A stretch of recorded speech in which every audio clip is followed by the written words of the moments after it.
Welcome back to another episode of Simple Vegan Recipes.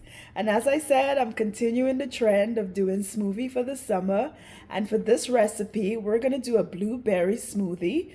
You will need half a cup of blueberries, half a banana, and 1 cup of almond milk. So, let's go ahead and do this.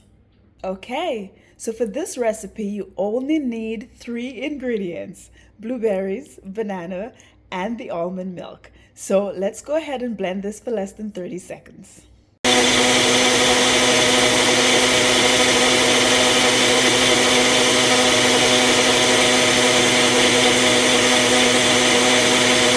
Okay, so we're all done. Like I always do, encourage you guys to give those simple vegan recipes a try and subscribe to this channel for more simple vegan recipes. And I'll see you next time on Simple Vegan Recipes. Bye for now.